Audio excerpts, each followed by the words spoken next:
मजेदार हिंदी कहानियाँ सुनने के लिए हमारे चैनल स्टोरी वर्ल्ड को सब्सक्राइब कीजिए। शहर की चहल पहल से दूर पहाड़ों की गोद में बसा एक छोटा सा गांव था, मलय ग्राम। यह गांव जितना सुंदर था उतनी ही रहस्यमयी थी वहाँ की एक कहानी, आरव और सिया की। आरव गांव का एक साधारण लड़का था। उसका जीवन खेती बाड़ी और संगीत के इर्द गिर्द घूमता था। दूसरी ओर सिया एक शहर से आई लड़की थी जो गर्मी की छुट्टियों में अपने ननिहाल में बिताने आई थी। पहली बार जब आरव ने सिया को देखा, वह गांव की नदी किनारे बैठी थी, हवा में बाल उड़ते हुए और आंखों में शहर की चमक लिए। वह पहली मुलाकात ही थी जिसमें कुछ अलग था, ना कोई शब्द, ना कोई मुस्कान, बस एक लंबी खामोश नज़र। लेकिन दिलों के तार चुपचाप जुड़ गए। छुट्टियों के कुछ ही दिनों में सिया और आरव अच्छे दोस्त बन गए। गांव की गलियों में, खेतों में, बारिश की बूंदों में दोनों ने हर पल को जी लिया। आरव का संगीत और सिया की कहानियाँ जैसे एक दूसरे को पूरा करती थी। पर सिया को लौटना था।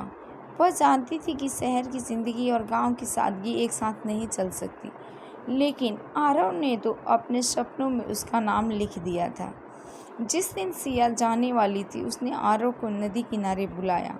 वहाँ वो बैठा था, हाथ में बांसुरी लिए। सिया ने कहा, मुझे जाना होगा, पर तुम्हारी ये ताने हमेशा मेरे साथ रहेंगी।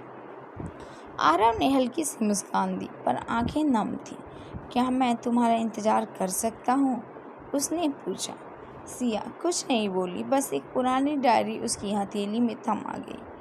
पढ़ना जब अकेलापन महसूस हो, वो कहकर चली गई। दिन, महीने, साल बीतते गए। सिया कभी नहीं लौटी।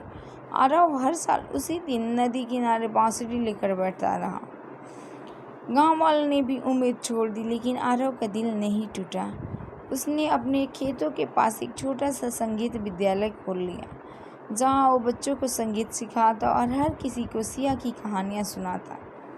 एक दिन गांव में एक नई महिला पत्रकार आई थी। नाम था मेघा। वह गांव की संस्कृति पर रिपोर्ट बनाने आई थी। जब उसने आरव के बारे में सुना तो वह उससे मिलने पहुंची। आरव ने उसे सिया की कहानी सुनाई, डायरी दिखाई जिसमें सिया ने हर दिन की बातें लिखी थी, आरव के बारे में, गांव के बारे में और उस प्यार के बारे में जो अधूरा रह गया। मेघा उस डायरी को पढ़ते पढ़ते रो पड़ी। क्या तुमने कभी उसे खोजा? उसने पूछा। आरव ने कहा, इंतज़ार करने वालों को तलाश की ज़रूरत नहीं होती। अगर हमारी तकदीर में मिलना लिखा है तो वो लौटेगी, वरना मेरी बांसुरी हमेशा उसकी याद में बजेगी।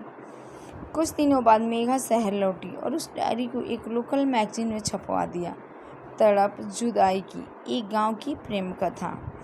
यह कहानी सिया तक पहुंची, जो अब एक नामी कलाकार बन चुकी थी। उसकी आंखों में आंसू आ गए। उसने खुद को बहुत व्यस्त कर लिया था, पर उसका दिल अब भी उसी गांव की बांसुरी और आरव के इंतजार में कहीं अटका था। वह बिना किसी को बताए मलय ग्राम पहुंची। स्कूल के पास एक पेड़ के नीचे आरव अब भी बच्चों को बांसुरी बजाना सिखा रहा था। वह चुपचाप खड़ी रही जब तक आरव की नज़र उस पर नहीं पड़ी। कुछ पल के लिए वक्त थम गया। तुम आ गई, ये शब्द आरव के होठों से निकले, मानो हर बांसुरी की धुन इन्हीं दो शब्दों में सिमट गई हो। सिया ने कहा, तुम्हारा इंतजार मुझे आज तक खींच लाया। तुमने हार नहीं मानी और मैंने बहुत देर कर दी।